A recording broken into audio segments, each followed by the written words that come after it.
children, how are you? I hope you are well and I hope you are safe. Okay. അപ്പോൾ നിങ്ങളുടെ ചാപ്റ്ററുകൾ നിങ്ങൾക്ക് time table syllabus എല്ലാം കിട്ടിക്കഴിഞ്ഞു. നിങ്ങളെ കുറച്ച് chapters teacher എക്സാമിന് ഉൾപ്പെടുത്തിയിട്ടുള്ളൂ. അതുകൊണ്ട് ഡോണ്ട് വറി, എല്ലാവരും നല്ലതുപോലെ പഠിക്കുക. സിമ്പിളായിട്ടുള്ള ചാപ്റ്റേഴ്സാണ് ടീച്ചർ ഉൾപ്പെടുത്തിയിരിക്കുന്നത്. അതനുസരിച്ച് നിങ്ങൾ പഠിക്കുക. ഓരോ പോർഷൻസായി കവർ ചെയ്ത് പഠിക്കുക. ഓരോ ചാപ്റ്ററിൽ ഓരോ എക്സസൈസ് വെച്ച് ഓരോ ദിവസവും കുറേശ്ശെയായി പഠിച്ച് തീർക്കുമ്പോൾ മാത്സ് അങ്ങ് ഈസി ആയിക്കോളും. നിങ്ങൾക്ക് ഫുൾ ടൈം പഠിക്കണമെന്ന് ടീച്ചർ പറയാറില്ല, നിങ്ങൾ ഫുൾ ടൈം പഠിക്കാറുമില്ല. ഓക്കെ, നമ്മൾ സ്കൂളിലായിരുന്നെങ്കിൽ നമ്മൾ കുറേ ടൈമിൽ പഠിച്ച് ഇരുന്നേനെ. പക്ഷേ ഇപ്പോൾ അങ്ങനത്തെ സാഹചര്യം അല്ല. നിങ്ങളും കൂടെ മനസ്സ് വെച്ച് പഠിക്കുക. അമ്മമാരും അച്ഛനും ഒക്കെ പറയുന്ന പോലെ ഇരുന്ന് പഠിക്കുക. മാത്സിന് വേണ്ടി 1 മണിക്കൂർ നിങ്ങൾ മാറ്റി വയ്ക്കാൻ ശ്രമിക്കുക മാത്സ് പഠിക്കാൻ. ഓക്കെ, ടീച്ചർ എക്സാമിൻ്റെ പോർഷൻ സിലബസ് നിങ്ങൾ കണ്ടു. നമ്മൾ അത്രയും പ്രധാനപ്പെട്ട പോർഷൻസാണ് കൊടുത്തിരിക്കുന്നത്. എന്നാൽ കൂടിയും നിങ്ങൾ അതിൻ്റെ നമുക്ക് കുറച്ച് ചാപ്റ്റേഴ്സ് ഉണ്ട്. കമ്പയറിങ് ക്വാണ്ടിറ്റീസ്, റാഷണൽ നമ്പേഴ്സ് നിങ്ങൾ കണ്ടതാണ്. നമുക്ക് ഓരോ ചാപ്റ്റർ ബേസ് റിവിഷൻ തരാം. എന്തെങ്കിലും ഡൗട്ടുകളുണ്ടെങ്കിൽ എന്നോട് ചോദിക്കുക. ഞാൻ വീണ്ടും പറയുന്ന ഒരേ ഒരു കാര്യം എന്ന് പറയുന്ന ഡൗട്ടുകളുണ്ടെങ്കിൽ ചോദിക്കൂ. ഇതിനിടയ്ക്ക് ടീച്ചർ നിങ്ങൾക്ക് ഗൂഗിൾ മീറ്റ് ക്ലാസ് വെക്കുന്നതാണ്. ടീച്ചർ മറന്നു പോയിട്ടില്ല, ഗൂഗിൾ മീറ്റ് ക്ലാസ് ഉണ്ടായിരിക്കുന്നതാണ്. ആ ടൈം ടീച്ചർ അറിയിക്കും. മിക്കവാറും നൈറ്റ് ആയിരിക്കും. അതാകുമ്പോൾ നമുക്ക് കുറച്ച് ഒരു ശാന്തമായ അന്തരീക്ഷം കിട്ടും. അപ്പോൾ നൈറ്റ് ആയിരിക്കും, 8 o'clock അങ്ങനെ ആയിരിക്കും ടൈം വെക്കുന്നത്. അപ്പോൾ അതനുസരിച്ച് നിങ്ങൾ ഓൺലൈൻ ക്ലാസ്സിൽ വരുമ്പോൾ എന്തെങ്കിലും ഡൗട്ടുകളുണ്ടെങ്കിൽ ക്ലിയർ ചെയ്യുക. നിങ്ങൾ പഠിക്കുന്നതിൽ എന്തെങ്കിലും ഡൗട്ട് ഉണ്ടെങ്കിൽ അപ്പോൾ ക്ലിയർ ചെയ്ത് പോവുക. ഓക്കെ, അപ്പോൾ നമുക്ക് ആദ്യത്തെ ചാപ്റ്ററായ കമ്പയറിങ് ക്വാണ്ടിറ്റീസ് എന്ന് പറയുന്ന ചാപ്റ്റർ നമുക്ക് ഇപ്പോൾ ഒന്ന് നോക്കാം. കമ്പയറിങ് ക്വാണ്ടിറ്റീസിൽ റേഷ്യോസും പ്രപ്പോർഷനും ആണ് നമ്മൾക്ക് കൂടുതലും ഉള്ളത്. അത് നമുക്ക് ഓർമ്മയുണ്ടെന്ന് തോന്നി. ഇക്വാലന്റ് റേഷ്യോസ് എന്താണ്? 1/2 = 2/3 ആണെങ്കിൽ നമ്മളുടെ അടുത്ത് പറയുന്നു 2 are the ratios 1:2 and 2:3 are equivalent. Equivalent എന്ന് പറഞ്ഞാൽ നമ്മൾ അതിന്റെ ഫ്രാക്ഷൻസ് എടുത്ത് ചെയ്ത് നോക്കാം. ഫോർ എക്സാമ്പിൾ നമുക്ക് 1:2 2:3 ഇതിന്റെ മീനിങ് എന്താണ്? 1/2 2/3 ആണ് ഇക്വാലന്റ് എന്ന് പറഞ്ഞേക്കുന്നത്. നമ്മുടെ ഇക്വാലന്റ് എടുത്ത് നോക്കുന്നു, കറക്റ്റ് ആണോ എന്ന് നോക്കാം. നമുക്ക് 1/2നെ നമുക്ക് ന്യൂമറേറ്ററിലും ഡിനോമിനേറ്ററിലും ഒരു നമ്പർ കൊണ്ട് ചെയ്യാം. ഇവരെ ഡിനോമിനേറ്റർ ആയ 3 കൊണ്ട് ചെയ്യുന്നു. അപ്പൊ 3/6 എന്ന് പറയുന്നു. 2/3നെ അപ്പുറത്തെ ഡിനോമിനേറ്റർ ആയ 2 കൊണ്ട് ന്യൂമറേറ്ററിലും ഡിനോമിനേറ്ററിലും നമ്മൾ മൾട്ടിപ്ലൈ ചെയ്യുന്നു. അപ്പോൾ ആൻസർ 4/6 എന്ന് കിട്ടുന്നു അല്ലെ. അപ്പോൾ 4/6ഉം 3/6ഉം ആണ് കമ്പയർ ചെയ്യാനാണ് പറഞ്ഞിരിക്കുന്നത്. ഇത് 4/6 ഗ്രേറ്റർ ആയിരിക്കും ലെസ് ആയിരിക്കും 4/6നെക്കാട്ടി. 3/6 ലെസ് ആയിരിക്കും 4/6നെക്കാട്ടി. സോ കമ്പയർ ചെയ്യുമ്പോൾ നമുക്ക് ഇതില് 1/2 2/3 ആണ് വന്നിരിക്കുന്നത്. അവരെന്തായിരിക്കും? 2/3 ഗ്രേറ്റർ ആയിരിക്കും. ഇതാണ് കമ്പയർ ചെയ്യുക എന്ന് പറയുന്നത്. റേഷ്യോസ് മാറ്റി വേണം കമ്പയർ ചെയ്യാൻ. നമുക്ക് ഓരോ എക്സസൈസ് ആയിട്ട് കവർ ചെയ്ത് പോകാം. ഇത് നോക്കിയേ, 6 bowls cost ₹90. What would be the cost of 10 such bowls എന്നാണ് ചോദിച്ചിരിക്കുന്നത്. 6 ബൗളുകൾക്ക് 90 രൂപ ആണെങ്കിൽ അതിൽ നിന്ന് നമ്മൾ 1 ബൗൾ കാണുക. 1 ബൗൾ കണ്ടതിന് ശേഷം 10 ബൗൾസിന്റെ ആൻസർ കൊണ്ട് മൾട്ടിപ്ലൈ ചെയ്യുക. ഓക്കെ, കമ്പയറിങ് ക്വാണ്ടിറ്റി ഈസി ആയിട്ടുള്ള ചാപ്റ്റർ ആണ്. നിങ്ങൾക്ക് അറിയാമെന്ന് തോന്നുന്നു, നമ്മൾ ചെയ്തതാണ്.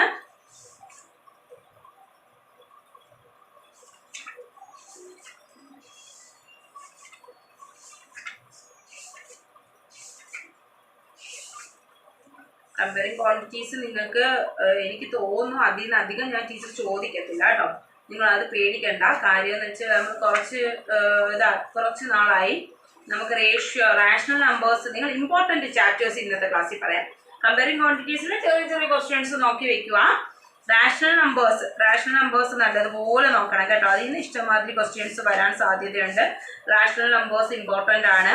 പിന്നെ പ്രാക്ടിക്കൽ ജോമെട്രി എന്ന് പറഞ്ഞ് ടീച്ചർ ഒരു ചാപ്റ്റർ പഠിപ്പിച്ചില്ലേ, വരയ്ക്കുന്നത്, ഡ്രോ ചെയ്യുന്നത്, അത് പഠിച്ചു വെക്കുക. അതിൽ നിന്ന് ക്വസ്റ്റ്യൻസ് ഷുവറായിട്ട് ചോദിക്കും. പിന്നെ പ്രാക്ടിക്കൽ ജോമെട്രി ഉണ്ട്, പെരിമീറ്റർ ആൻഡ് ഏരിയ, അതിൽ നിന്ന് ഡെഫിനറ്റ്ലി കുറച്ച് ക്വസ്റ്റ്യൻസ് ഉണ്ടായിരിക്കും കേട്ടോ. പെരിമീറ്റർ ആൻഡ് ഏരിയ അത് നല്ലതുപോലെ പഠിക്കുക. നമ്മൾ പെരിമീറ്റർ കാണാൻ മറ്റേ പാർക്കിൻ്റെ വെളിയിൽ കൂടെ റോഡ് പാത്തുണ്ടെങ്കിൽ ആ പാത്തിൻ്റെ മാത്രം ഏരിയ കാണാൻ പറഞ്ഞാൽ മൊത്തത്തിലുള്ള ഏരിയ മൈനസ് ആ സെൻട്രൽ പാർക്കിൻ്റെ ഏരിയ മൈനസ് ചെയ്യുമ്പോൾ പാത്തിൻ്റെ ഏരിയ കിട്ടും. അതങ്ങനെയുള്ള ക്വസ്റ്റ്യൻസ് നല്ലതുപോലെ പഠിച്ചു വയ്ക്കണം കേട്ടോ. പെരിമീറ്റർ ആൻഡ് ഏരിയ എന്ന് പറയുന്ന ചാപ്റ്റർ. പിന്നെ നിങ്ങൾക്ക് വേണ്ടത് ആൽജിബ്രിക് എക്സ്പ്രഷൻ. ആൽജിബ്രിക് എക്സ്പ്രഷനിൽ നമ്മൾ പഠിച്ചതാണ് ഏതൊക്കെ ടേംസ് ഏതാണ് അങ്ങനെയുള്ള കാര്യങ്ങൾ മാത്രമേ ഉള്ളൂ. പിന്നെ ടീച്ചർ എക്സ്പോണൻ്റ് ആൻഡ് അത് നമുക്ക് നിങ്ങൾ പേടിക്കേണ്ട, ചാപ്റ്റേഴ്സ് തീർന്നില്ലെന്ന് പറഞ്ഞ് നിങ്ങൾ പേടിക്കേണ്ട. കാര്യം ഇപ്പോൾ നമ്മൾ എല്ലാം കൂടെ ഇട്ട് തന്നാൽ നിങ്ങൾക്ക് പഠിക്കാൻ പറ്റത്തില്ല. അതുകൊണ്ട് ടീച്ചർ കുറച്ച് ചാപ്റ്റേഴ്സേ ഇടുന്നുള്ളൂ. കാര്യം എന്ന് വെച്ചാൽ ഈ എക്സ്പോണൻ്റ് ആൻഡ് പവേഴ്സിൽ നിന്നും നമുക്ക് ക്വസ്റ്റ്യൻസ് ഒഴിവാക്കും. കാര്യം എന്ന് വെച്ചാൽ സിലബസ് ടീച്ചർ കൊടുത്തിട്ടുണ്ടെങ്കിലും അത് ടീച്ചർ പഠിപ്പിച്ച് തീർന്നിട്ടില്ല. അതുകൊണ്ട് ഇനി പഠിപ്പിച്ചാലും കൂടി അത് നമുക്ക് എല്ലാം കൂടെ കുഴഞ്ഞു. അപ്പോൾ നിങ്ങൾക്ക് പഠിപ്പിച്ചതിൽ നിന്ന് മാത്രം നിങ്ങൾ പഠിക്കുക. ഓക്കെ, പഠിപ്പിച്ച പോർഷൻ മാത്രം കവർ ചെയ്ത് പഠിക്കുക. അതിൽ നിന്ന് മാത്രമേ ക്വസ്റ്റ്യൻ ചോദിക്കത്തുള്ളൂ. ഓക്കെ, അപ്പോൾ ബാക്കിയുള്ളതൊന്നും നിങ്ങൾ പഠിക്കേണ്ട. ടീച്ചർ പറയുന്നത് എന്തെന്ന് വെച്ചാൽ നിങ്ങളിപ്പോൾ ബാക്കി കുറച്ച് പോർഷൻസ് ടീച്ചർ കവർ ചെയ്തിട്ടില്ല. നിങ്ങൾ പേടിക്കേണ്ട. നിങ്ങൾക്ക് ഇനിയിപ്പോൾ മാർച്ച് എക്സാം കഴിഞ്ഞ ശേഷം ഏപ്രിൽ മെയ് ജൂൺ വരെ സമയമുണ്ട്. ജൂണില്ല, ഏപ്രിൽ മെയ്യിൽ ഇടയ്ക്ക് നിങ്ങൾക്ക് വെക്കേഷനാണ്. ഓക്കെ, അതിനിടയിൽ നിങ്ങൾക്ക് വല്ലപ്പോഴാടി ടീച്ചറിൻ്റെ ക്ലാസ് കാണാമല്ലോ. നമ്മുടെ പോർഷൻ കവർ ചെയ്യാൻ വേണ്ടി മാത്രം. നിങ്ങൾ ഇനി 8th പോണ മക്കളെ. അപ്പോൾ നമുക്ക് അത് കവർ ചെയ്ത് വെക്കണം. അതിന് വേണ്ടി നമുക്ക് ഓൺലൈൻ ക്ലാസ്സാണ്. നമ്മൾ സ്കൂളിലാണെങ്കിൽ എത്ര പീരീഡ് കിട്ടുന്നതല്ലേ. ഇപ്പോൾ നമുക്ക് ആകെ ആഴ്ചയിൽ 2 ദിവസം ക്ലാസ്സേ ഉള്ളൂ. അതുകൊണ്ട് ഈ ടെസ്റ്റ് ഫുള്ള് തീർക്കണമെന്ന് വെച്ചാൽ ഒരിക്കലും നടക്കുന്ന കാര്യങ്ങളല്ല. അതുകൊണ്ട് നമ്മൾ പഠിപ്പിച്ചത് മാത്രം, ടീച്ചർ പഠിപ്പിച്ചത് മാത്രം നിങ്ങൾ പഠിച്ചാൽ മതി. സിലബസ് കണ്ടത് അന്തം വിടണ്ട. നിങ്ങൾക്ക് ടീച്ചർ പഠിപ്പിച്ചതെന്ന് മാത്രമേ ക്വസ്റ്റ്യൻ ചോദിക്കത്തുള്ളൂ. നിങ്ങൾക്ക് വെക്കേഷൻ ക്ലാസ് കഴിയുമ്പോൾ വെക്കേഷനിൽ ടീച്ചർ എന്ത് ചെയ്യും, ഇതിൻ്റെ പോർഷൻസ് കവർ ചെയ്യാൻ വേണ്ടിയുള്ള എല്ലാ ചാപ്റ്ററിൻ്റെയും വീഡിയോ ഒരു അരമണിക്കൂർ എന്നും കാണത്തില്ല, വല്ലപ്പോഴാ മാത്രം. ഓക്കെ, നിങ്ങൾക്ക് അന്നും ടീച്ചറിനോട് എന്തെങ്കിലും ഡൗട്ടുകളുണ്ടെങ്കിൽ ചോദിക്കാം. 1 ഒന്ന് ചെയ്ത് നോക്കാം. ഓക്കെ, 8.1 ഫസ്റ്റ് നോക്കിയേ, ഫൈൻഡ് ദ റേഷ്യോ കാണാനാണ് പറഞ്ഞേക്കുന്നത്. അപ്പോൾ ടീച്ചർ പറഞ്ഞിട്ടുണ്ട് റേഷ്യോ കാണാൻ ചെയ്യാൻ പറയുമ്പോൾ സെയിം യൂണിറ്റ് ആണോ എന്ന് ഫസ്റ്റ് നമ്മൾ ചെക്ക് ചെയ്ത് നോക്കാം. ഇവിടെ നോക്കിയേ, 5 to 50 പൈസ, റുപ്പീസ് 5 to 50 പൈസ എന്നാ പറഞ്ഞേക്കുന്നത് അല്ലേ. 5 to 50 പൈസ എന്നാ പറഞ്ഞേക്കുന്നത്. അപ്പോൾ 5 to 50 പൈസ, ഒരെണ്ണം റുപ്പീസും ഒരെണ്ണം എന്തുവാണ് പൈസയിലുമാണ് തന്നേക്കുന്നത് അല്ലേ. ഒരെണ്ണം റുപ്പീസിലും ഒരെണ്ണം പൈസയിലുമാണ്. അപ്പോൾ രണ്ടും നമ്മൾ പൈസയിലാക്കി ചെയ്യുക. അപ്പോൾ റുപ്പീസിനെ പൈസയിലോട്ടാക്കാൻ നമുക്കറിയാം 100 പൈസയാണ് 1 റുപ്പി എന്ന് പറയുന്നത്. 1 റുപ്പീസ് എന്ന് പറയുന്നത് 100 പൈസയാണ്, 500. അപ്പോൾ 5 into 100 പൈസയായി മാറും അല്ലേ. റേഷ്യോ 50 പൈസ. രണ്ടും പൈസയിലായാൽ നമുക്ക് ചെയ്യാം. 500 റേഷ്യോ 50, രണ്ടും പൈസയിലായി. അപ്പോൾ ഇവിടെ ക്യാൻസൽ ചെയ്യാൻ പറ്റുന്നത് ക്യാൻസൽ ചെയ്യാം. 50 റേഷ്യോ 5 ആയി. വീണ്ടും ഏറ്റവും സ്മാളസ്റ്റിലേ നമ്മൾ എഴുതാവോ. അപ്പോൾ 5ൻ്റെ ടേബിളിൽ 10 ടൈംസ്, 5ൻ്റെ ടേബിളിൽ 1 ടൈംസ്. അപ്പോൾ റേഷ്യോ എന്ന് പറയുന്നത് 10:1 ആണ്. പൈസയുടെ റേഷ്യോ എന്ന് പറയുന്നത് 10:1 ആണ്. ഈസി ആയിട്ട് ചെയ്യാൻ പറ്റുമല്ലോ. ഓക്കെ, സെക്കൻഡ് ക്വസ്റ്റ്യൻ നോക്കിയേ, 50 kilogram to 210 gram. 50 kilogram to 210 gram ആണ്. 15 കിലോഗ്രാം ടു 210 ഗ്രാം ആണ്. അപ്പോൾ ഗ്രാമും കിലോഗ്രാമിലാണ്. നമുക്കറിയാം 1000 ഗ്രാം ആണ് 1 കിലോഗ്രാം എന്ന് പറയുന്നത് അല്ലേ. ഒരു കിലോഗ്രാമിനെ ഗ്രാമിലോട്ട് കൺവേർട്ട് ചെയ്യണമെങ്കിൽ 15 into 1000 ഗ്രാം ആയി. റേഷ്യോ 210 ഗ്രാം ആയി. രണ്ടും ഗ്രാമിലായാൽ നമുക്ക് ഈസി ആയിട്ട് ചെയ്യാൻ പറ്റും അല്ലേ. നമ്മളൊന്നുകൊണ്ടും പേടിക്കണ്ട. അപ്പോൾ ഇവിടെ എന്താവും, 1s 10s 15,000 gram. Ratio 210 gram ആയി മാറി അല്ലേ. ഇനി ഒരുപോലെയുള്ള 0 കട്ട് ചെയ്തു. അപ്പോൾ 1500 റേഷ്യോ 21. ഇനി രണ്ടുപേരും ഏതിൻ്റെ ടേബിളിൽ പോകും, 3ൻ്റെ ടേബിളിൽ പോകും അല്ലേ. 3ൻ്റെ ടേബിളിൽ 5 ടൈംസ് 15, ബാക്കി റിമൈൻഡർ 0, 7 ടൈംസ്. ഇനി നമുക്ക് ചേർത്താക്കാൻ പറ്റത്തില്ല. ഏറ്റവും സ്മാളസ്റ്റ് ഫോം എന്ന് പറയുന്നത് ഇതാണ്. ഓക്കെ, അപ്പോൾ നമ്മൾ ചെയ്യേണ്ട കാര്യം രണ്ടുപേരുടെയും യൂണിറ്റ് സെയിം ആക്കണം എന്ന് നോക്കുക. സെയിം ആക്കിയിട്ട് നമ്മൾ എന്ത് ചെയ്യുക, റേഷ്യോസിൽ ചെയ്യുക. സെക്കൻഡ് ക്വസ്റ്റ്യൻ നോക്കിയേ, in A computer lab there are 3 computers for every 6 students. 3 computers എല്ലാ 6 സ്റ്റുഡൻസുകൾക്കും 3 computers ആണ് കൊടുക്കുന്നത് അല്ലേ. 6 students.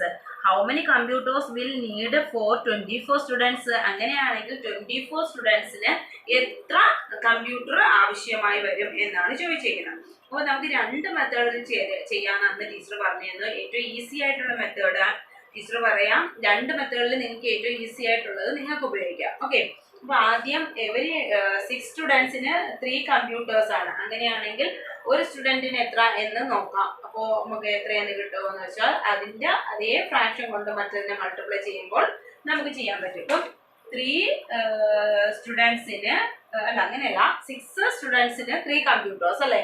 എവരി 6 സ്റ്റുഡൻസിന് എത്ര കമ്പ്യൂട്ടേഴ്സ് ആണ്? 6 സ്റ്റുഡൻസിന് 3 കമ്പ്യൂട്ടേഴ്സ് ആണ്. 6 സ്റ്റുഡൻസിന് 3 കമ്പ്യൂട്ടേഴ്സ് ആണ്. അങ്ങനെയാണെങ്കിൽ 1 സ്റ്റുഡൻസിന് എത്രയാവും? 3/6 കമ്പ്യൂട്ടർ ആവും. 3/6 കമ്പ്യൂട്ടർ ആവും.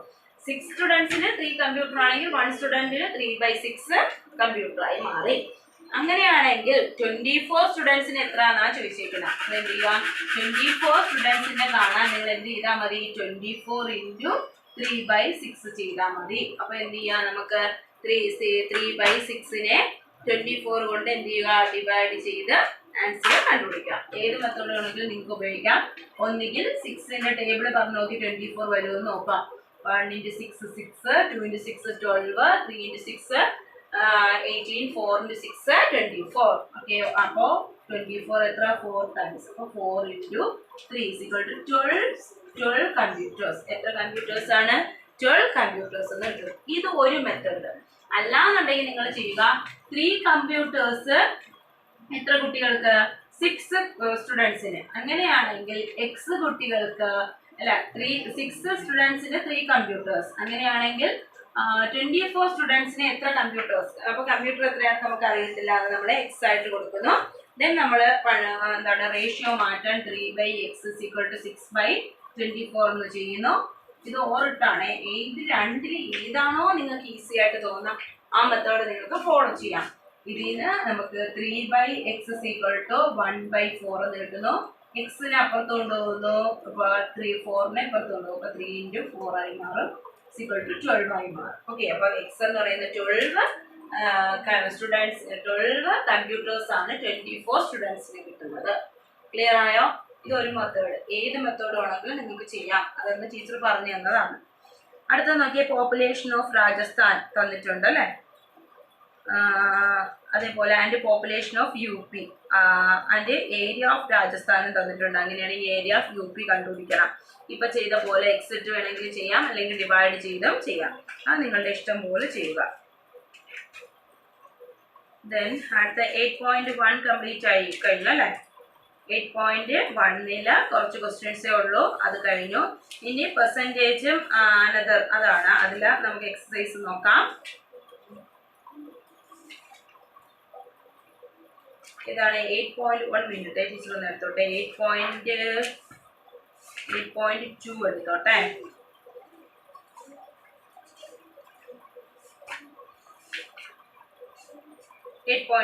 ഓക്കെ, പേജ് നമ്പർ 164 ആണ്. Page number 164. Okay, convert the given fractions numbers in percentage. പെർസെൻറ്റേജിലോട്ടാക്കാൻ പറഞ്ഞാൽ ഇൻറ്റു 100 ആണ്.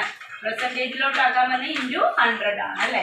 ഇപ്പോൾ 1/8 കാണാൻ പറയുന്നു. 1/8ന്റെ പെർസെൻറ്റേജ് കാണാൻ പറഞ്ഞാൽ 1/8 × 100 ചെയ്യുന്നു. 1/8 × 100 ചെയ്യുന്നു. അപ്പോൾ നമുക്ക് എന്ത് ചെയ്യാം? ഇൻറ്റു 100% ആണ്. അപ്പോൾ 100 / 8 ആണ്. ഏറ്റവും സ്മാളസ്റ്റ് കട്ട് ചെയ്യാൻ പറ്റുന്ന കട്ട് ചെയ്യാം കേട്ടോ. കട്ട് ചെയ്യാൻ പറ്റുന്ന കട്ട് ചെയ്യാം. അപ്പോൾ എത്രയെന്ന് കിട്ടും? നമുക്ക് 4ന്റെ ടേബിളിൽ ചെയ്യാം. 25/4 എന്ന് കിട്ടുന്നു. വീണ്ടും ചെറുതാക്കാം, വീണ്ടും ഇതാക്കാം. 25/8 ആണ്. സോറി, 4ന്റെ ടേബിളിൽ 2 ആണ്. ഇപ്പോൾ 12.5% എത്രയെന്ന് കിട്ടുന്നു? 12.5% എന്ന് കിട്ടുന്നു. ഓക്കെ, ഇനി 5/4ന്റെ പെർസെൻറ്റേജ് കാണാൻ പറയുന്നു. 5/4ന്റെ പെർസെൻറ്റേജ് കാണാൻ പറഞ്ഞാൽ 5/4 × 100%. എന്നിട്ട് 500/4 ഡിവൈഡ് ചെയ്യാൻ പറ്റുന്നിടത്തോളം ഡിവൈഡ് ചെയ്ത് ഏറ്റവും സ്മാൾ ആക്കാൻ പറ്റുന്നത് സ്മാൾ ആക്കുക. നമുക്ക് 2ന്റെ ടേബിളിൽ ചെയ്യാം. 2ന്റെ ടേബിളിൽ 2 × 5 × 10 0/2 അല്ലേ. 250 ഡിവൈഡഡ് ബൈ 2. ഇതിൻ്റെ സ്മാൾ എന്ന് പറയുന്നത് 125% ആണ്. ഓക്കെ, അപ്പോൾ അത് കംപ്ലീറ്റ് ആക്കാൻ പറ്റും. ഇനി ഡെസിമൽ തന്നിട്ട് ഫ്രാക്ഷൻ പെർസെൻറ്റേജിലോട്ട് മാറ്റാൻ പറഞ്ഞാൽ ഡിവൈഡഡ് ബൈ എന്ത് കൊടുക്കുക, 100 കൊടുത്തിട്ട് പെർസെൻറ്റേജിലോട്ടാക്കി ചെയ്യുക. അല്ലെ, സോറി, ഡെസിമൽ മാറ്റിയിട്ട് ഇൻറ്റു 100 കൊണ്ട് ചെയ്യുക. ഡെസിമൽ മാറ്റാൻ നമുക്കറിയാം, ഒരു പ്ലേസ് മാറ്റിയാൽ ഡെസിമൽ ഇട്ടേക്ക് 10 കൊണ്ട് ചെയ്യുക, 2 പ്ലേസ് ആണെങ്കിൽ 100 കൊണ്ട് ചെയ്യുക, 3 പ്ലേസ് ആണെങ്കിൽ 1000 കൊണ്ട് ചെയ്യുക. അങ്ങനെ ചെയ്തിട്ട് ഇൻറ്റു 100 കൂടെ ഇട്ട് ചെയ്യുമ്പോഴത്തേക്ക് ഒരു എക്സാമ്പിൾ ആയിട്ട് ടീച്ചർ പറഞ്ഞുതരാം. ഫ്രാക്ഷനെ പെർസെൻറ്റേജ് ആക്കാൻ മനസ്സിലായല്ലോ, അതേപോലെ ഡെസിമലിനെ പെർസെൻറ്റേജിലാക്കാൻ. ഇപ്പോൾ ഇതാണ് നമ്പർ എന്ന് വെച്ചോ, 65 ആണ്. ഓക്കെ, അപ്പോൾ നമ്മൾ എന്ത് ചെയ്യുന്നു, ആദ്യം ഡെസിമൽ മാറ്റി 100, 2 പ്ലേസ് ആയാലും 100 കൊണ്ട് ചെയ്തു, ഇൻറ്റു 100 ചെയ്യുന്നു അല്ലേ, ഇൻറ്റു 100%. അപ്പോൾ ഇതും വെട്ടിപ്പോയി, ബാക്കി 65% കിട്ടും. ക്ലിയർ ആയോ? അപ്പോൾ നമുക്ക് 2 പ്ലേസ് അല്ലാതെ 2.1% ഇതിൻ്റെ പെർസെൻറ്റേജ് ആണോ പറഞ്ഞാൽ 21/10 ആണ്, ഇൻറ്റു 100% ആണ്, ഈക്വൽ ടു സ്മാൾ ആക്കാൻ പറ്റുന്ന കട്ട് ചെയ്യാം, ബാക്കി 210% കിട്ടുന്നു കേട്ടോ, 210% കിട്ടുന്നു. ഓക്കെ, അത് ഈസിയാണ്. ദെൻ ഫ്രാക്ഷൻ തന്നിട്ട് ഇപ്പോൾ നമ്മൾ ചെയ്ത പോലെ ചെയ്യാം. അപ്പോൾ അതിലെന്തെങ്കിലും 8.1 നല്ലതുപോലെ ചെയ്ത് നോക്കുക. അതിൽ നിന്നൊക്കെ ചിലപ്പോൾ കുഞ്ഞു ക്വസ്റ്റ്യൻസ് ഒക്കെ ചോദിക്കാം, ചിലപ്പോൾ വലിയ ക്വസ്റ്റ്യൻസ് ചോദിക്കാം. ഇനി റേഷ്യോയും പെർസെൻറ്റേജും മനസ്സിലായല്ലോ. പിന്നെ കോസ്റ്റ് പ്രൈസ്, സെല്ലിംഗ് പ്രൈസ് വെച്ചുള്ള പ്രോബ്ലംസ് നമ്മൾ ചെയ്തതാണ്, അതൊന്ന് ചെയ്ത് നോക്കുക, മറന്നു പോകരുത്, അതും ചെയ്യുക. ഇൻട്രസ്റ്റ്, മൾട്ടിപ്പിൾസ്, എന്തെങ്കിലും ഡൗട്ട് ഇത് നിങ്ങൾ തന്നെത്താൻ തന്നെ ചെയ്ത് നോക്കുക. ടീച്ചർ പഠിപ്പിച്ച ചാപ്റ്റേഴ്സ് ആണ്, 8.3 വരെ ഉള്ളൂ. ആ കുഞ്ഞു കാര്യങ്ങൾ, ആ അവസാനത്തെ വേർഡ് പ്രോബ്ലംസ് നല്ലതുപോലെ ചെയ്ത് നോക്കുക. അതിൽ നിന്ന് എക്സാമിന് ക്വസ്റ്റ്യൻസ് തീർച്ചയായിട്ടും ചോദിക്കും. നിങ്ങൾ ഇന്ന് എൻ്റെ വീഡിയോ കണ്ട തീർന്ന വാക്കേ നമ്മൾ നോട്ട്ബുക്കിൽ സ്പേസ് ഉണ്ടെങ്കിൽ നോട്ട്ബുക്ക് എടുക്കുക, അല്ലെങ്കിൽ ഒരു വേറൊരു ബുക്ക് എടുക്കുക. ആ ബുക്കിൽ നമ്മൾ കമ്പയറിംഗ് ക്വാണ്ടിറ്റീസ് എന്ന് ഹെഡിങ് കൊടുക്കുക, അതിൻ്റെ റിവിഷൻ എന്ന് ബ്രാക്കറ്റിൽ കൊടുക്കുക. ദെൻ എക്സസൈസ് എന്നിട്ട് ചാപ്റ്റർ എടുത്തിട്ട് ടെക്സ്റ്റ് എടുത്തിട്ട് എക്സസൈസ് 8.1 ആണ് നമ്മൾ സ്റ്റാർട്ടിങ് എക്സസൈസ് എന്ന് പറയുന്നത്. അതിൻ്റെ ഫസ്റ്റ് ക്വസ്റ്റ്യൻ നിങ്ങൾ നോട്ട്ബുക്കിൽ എഴുതുക, നിങ്ങൾ തന്നെത്താൻ ചെയ്യാൻ ശ്രമിക്കുക. വീണ്ടും സെക്കൻഡ് ക്വസ്റ്റ്യൻ എഴുതുക. അങ്ങനെ ഓരോ എക്സസൈസിലെ എല്ലാ ക്വസ്റ്റ്യൻസും നമ്മൾ പുതിയതായിട്ട് ഒന്നുകൂടെ ചെയ്ത് പഠിക്കുക. ഓക്കെ, അപ്പോൾ നമുക്ക് ക്ലിയർ ആവും. അപ്പോൾ എന്തെങ്കിലും ഡൗട്ടുകൾ, അങ്ങനെ ആരും 7th തന്നെ വിളിക്കാറില്ല, എന്തെങ്കിലും ഡൗട്ടുകൾ ഉണ്ടെങ്കിൽ വിളിച്ച് ചോദിക്കുക. വീണ്ടും ടീച്ചർ പറഞ്ഞു തരുന്നതാണ്. 8th നമ്മളിനി പോണത്. നല്ല മാർക്കുകൾ മേടിക്കുക, നല്ലതുപോലെ ഇരുന്ന് പഠിക്കുക. Okay, all the best, bye bye, see you again.